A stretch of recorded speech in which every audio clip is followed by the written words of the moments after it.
Like many places in the world, much of Lincoln County's history is centered near and around bodies of water. Before man-made city reservoirs and farm ponds, streams and rivers dominated the hydrological landscape.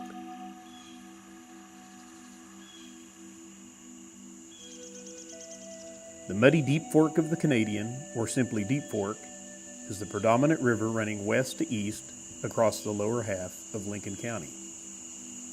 For much of early history, it was both highway and obstacle, cutting a valley that in some places is several miles wide through the wooded rolling hills. One significant tributary to the Deep Fork is the equally muddy stream known as Bell Cow Creek.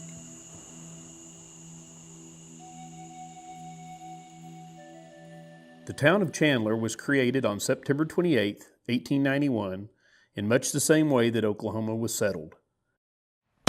The firing of gun that signaled the start of a mad dash for free land. Eager settlers scurried up the steep banks of Bell Cow Creek to stake their claim in the newly surveyed town plots.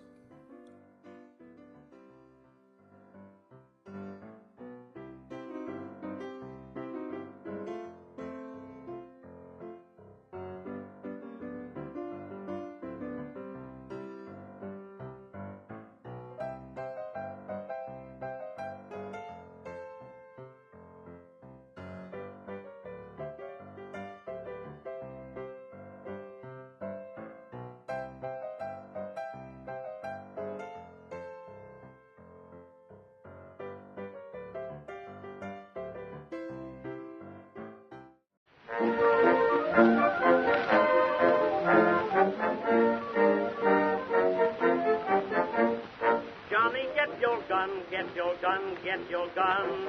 Take it on the run, on the run, on the run. Hear them calling you and me, every son of liberty.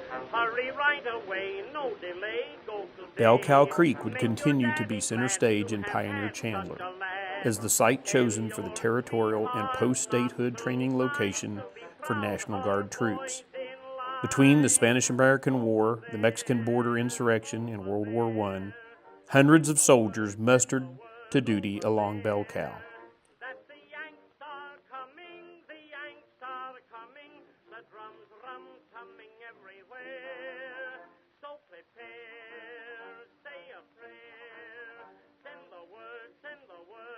Remnants of rifle ranges and administrative buildings still stand as a silent reminder to the proud military history of our area.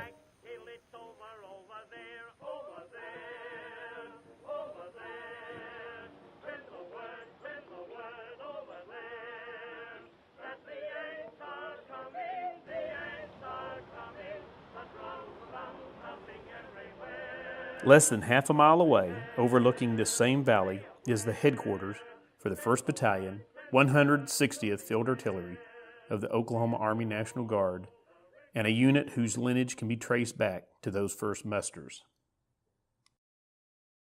Bell Cow Creek was also home to legendary lawman Marshal Bill Tillman, also portrayed by actor Sam Elliott in the made-for-TV movie You Know My Name.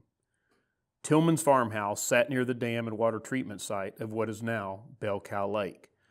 The city park that bears Tillman's name is also located on Bell Cow Creek and occupies some of the same valley that was part of those early military encampments.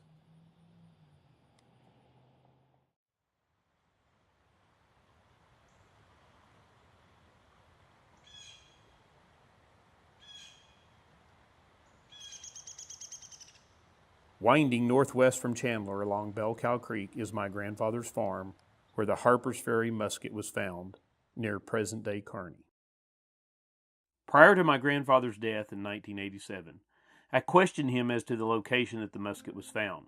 Based on his recollection of an event that happened over 50 years prior to, he gave me the general area that he thought that it came from. At the time, I used a metal detector to scour the area and found some items that could be linked to a potential hostile engagement. Horse tack to include a portion of a snaffle bit, a horseshoe, and other small items were found. While the finds have a potential Civil War connection, they too could just be typical farm trash. Now, using my best recollection after 30 years, I have again started to search the area for definitive evidence that this weapon was used in the Civil War. Even if hard material evidence can be located, we first have to understand the context of this period of time and the area in Lincoln County. The Indian Territories in the 1860s was also a time of civil uncertainty. While most tribal inhabitants had no clear connection to either side of the impending conflict, both Union and Confederate emissaries were courting tribal leadership. Geographically, the Indian Territories fit into the Confederacy, since it lies just south of the 3630 latitude line established by the Missouri Compromise. Some of the more affluent tribal members owned both African and other Native American slaves.